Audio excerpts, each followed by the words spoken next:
Le Deutéronome, chapitre 3. Nous nous tournâmes et nous montâmes par le chemin de Basan.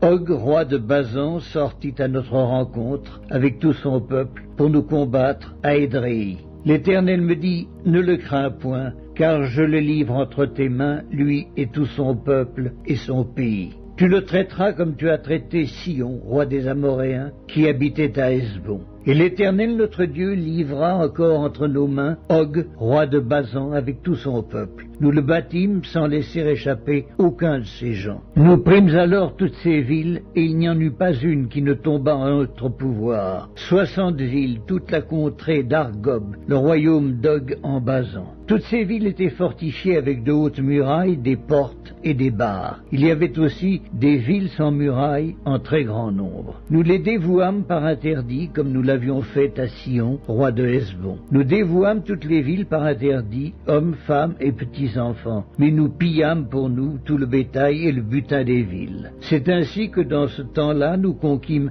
sur les 2 rois des Amoréens le pays de l'autre côté du Jourdain, depuis le torrent de l'Arnon jusqu'à la montagne de l'Hermon. Les Sidoniens donnent à l'Hermon le nom de Sirion et les Amoréens celui de Sénir. Toutes les villes de la plaine, tout Galaad et tout Basan, jusqu'à Salca et Édréi, ville du royaume d'Og en Basan. Og, roi de Basan, était resté seul de la race des Réphaïm. Voici son lit, un lit de fer. N'est-il pas à Rabat, ville des enfants d'Ammon? Sa longueur est de 9 coudées et sa largeur de 4 coudées en coudées d'homme.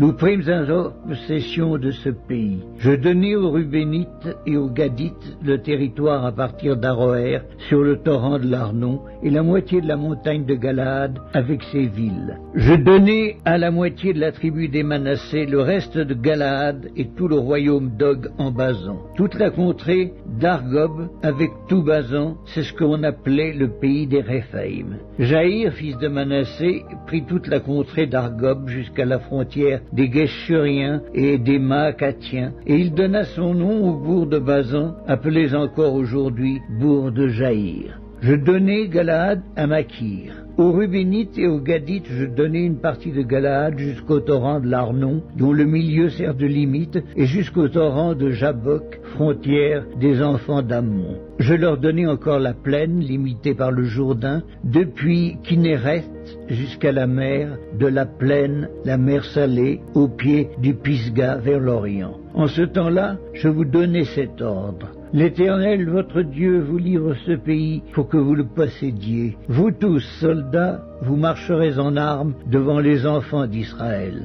Vos femmes seulement, vos petits-enfants et vos troupeaux, je sais que vous avez de nombreux troupeaux, resteront dans les villes que je vous ai données, jusqu'à ce que l'Éternel ait accordé du repos à vos frères comme à vous, et qu'ils possèdent eux aussi le pays que l'Éternel, votre Dieu, leur donne de l'autre côté du Jourdain. Et vous retournerez chacun dans l'héritage que je vous ai donné. En ce temps-là, je donnai des ordres à Josué, et je dis, tes yeux ont vu tout ce que l'Éternel, votre Dieu, a fait à ces 2 rois. Ainsi fera l'Éternel à tous les royaumes contre lesquels tu vas marcher. Ne les craignez point, car l'Éternel, votre Dieu, combattra lui-même pour vous.